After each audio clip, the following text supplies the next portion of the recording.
Hello friends, and welcome to my channel and welcome to this vlog from the Maldives. We visited Maldives earlier this year at the end of February. It was our second time in the Maldives. The first time we stayed at the hotel called Anantara Valley, which was located really close to Male International Airport. We only took a ferry. This time we went far away. As you can see on the map, we stayed at the hotel called the Residence Maldives, and oh my, it was quite a journey getting there. So first of all, we flew from London to Male, the capital of the Maldives, with a stopover in Dubai. Then we actually headed to check in for a domestic flight.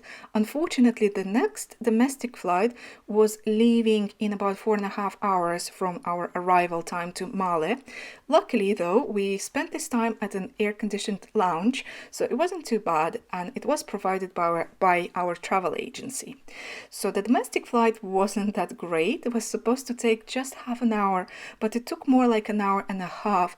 And the reason for that is that it actually made another stop at another island first, off-boarded some people, on-boarded some people before taking off again and then going to our final destination. But luckily on the way back that didn't happen. So on the way back we went directly from our island to the airport. Once we arrived, we sat in a minibus. They brought us to the ferry. The ferry took just about 15 to 20 minutes, so not too long. And then we finally arrived at the reception. So in total, the journey took close to 24 hours, so we were pretty exhausted, but we arrived just in time for dinner. Actually, it was closing soon, so we had a really quick check-in, then went straight to a buffet, then went to a room and proceeded to sleep for probably about 10 hours because it was a long journey to get there. The Residence Maldives is a 5-star resort that is located on 2 islands. One island works on an all-inclusive basis, while another one works on either just breakfast only, half board, or full board basis. We had half board, which means we had our breakfast and dinner included. We stayed at an overwater villa for 7 days, and this was not the kind of most impressive villa because there are some that have actually swimming pools. So on this deck, instead of a deck, you would actually have your own private swimming pool. But ours didn't have that. It wasn't the most expensive villa, as you can imagine, but it was still very impressive. Honestly, the room was huge, and it had even like a proper sitting room, a bedroom. The bathroom was also very impressive, and of course we had our own entrance to the sea.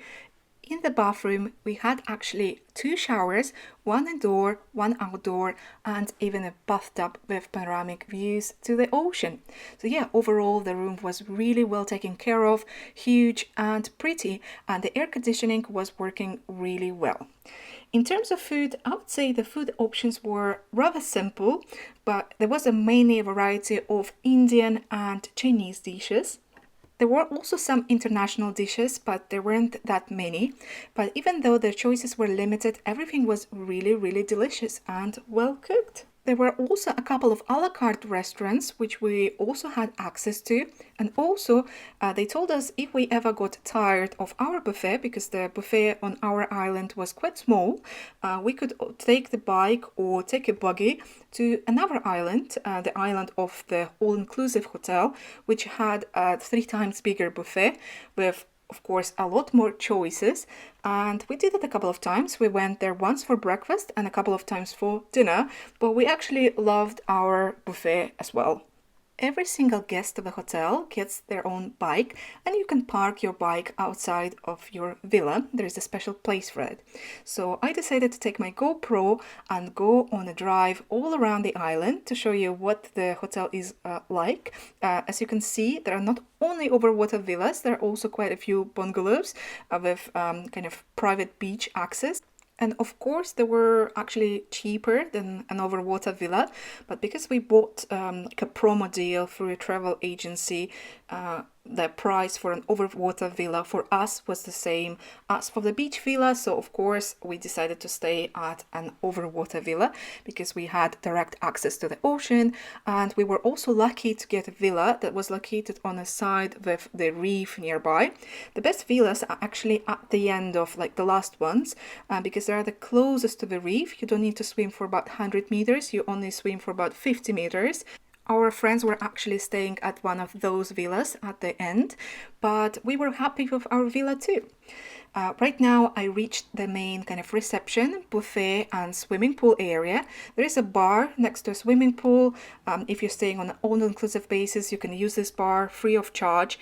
There were actually lots of people using the swimming pool. If you're not staying on an all-inclusive basis, you can also pay for the cocktails.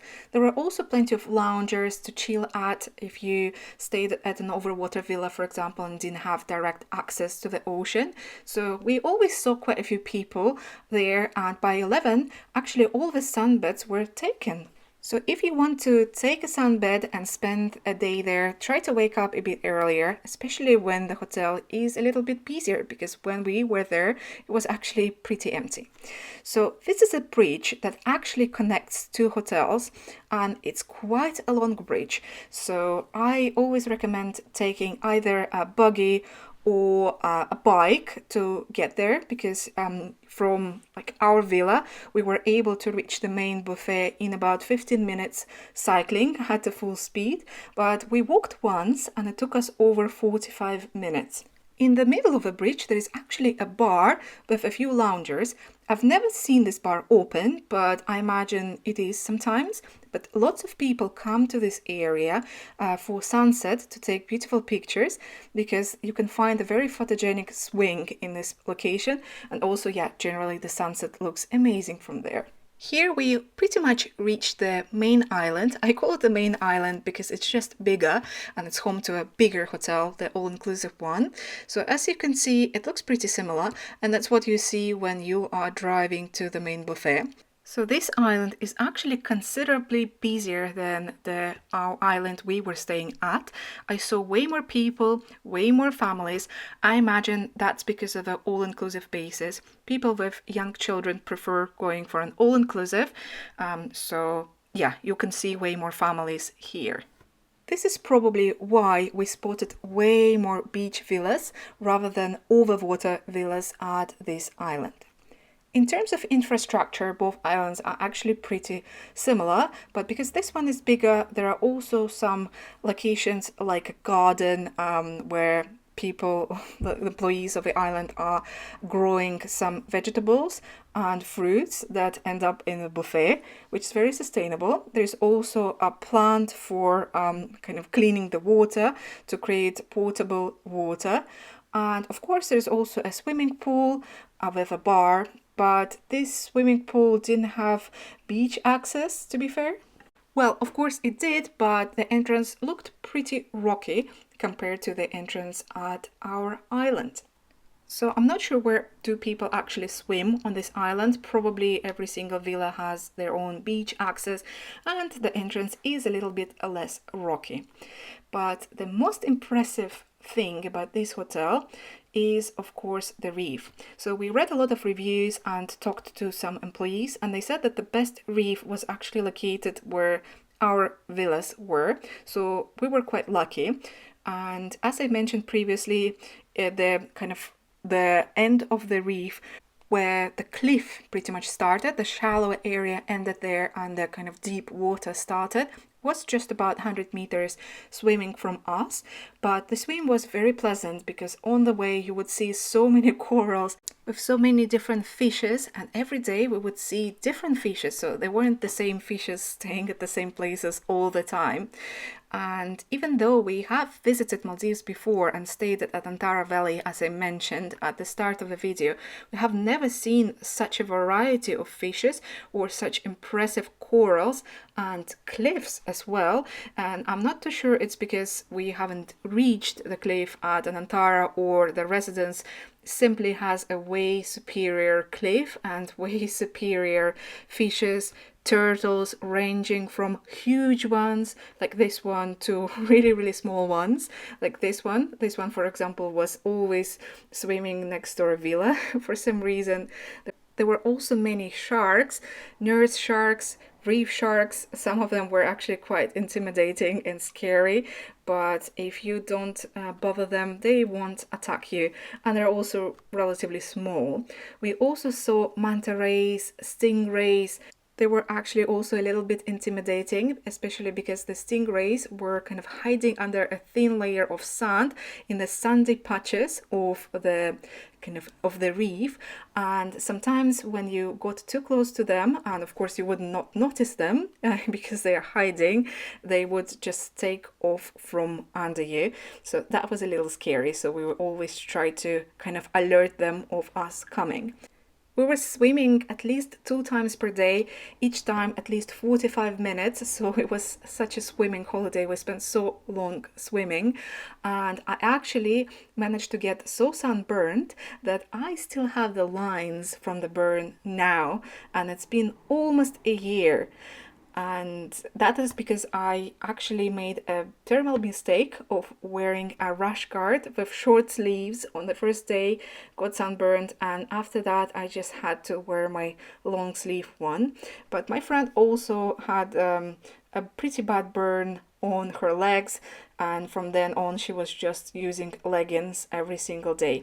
So keep that in mind. The sun is extremely strong there because you're pretty much at the equator, and if you're swimming a lot, you do get sunburned. In terms of snorkeling gear, you can of course get it for free from the hotel for the duration of your stay. But in our case, we actually bought some goggles and masks on Amazon beforehand and used ours instead. We also bought some anti-fog spray because that was also highly recommended, and it was very useful because it did help us not to get foggy glasses every single time. Overall, I still have a little bit more footage from the swims, so I'm just gonna play some lovely music and show you the rest of beautiful underwater footage.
One day we even saw a lobster hiding under a rock. Can you spot it?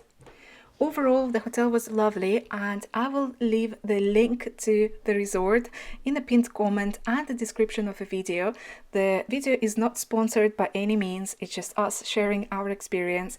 I hope you guys enjoyed this video. If you did, please give it a thumbs up and see you in the next videos. Bye bye!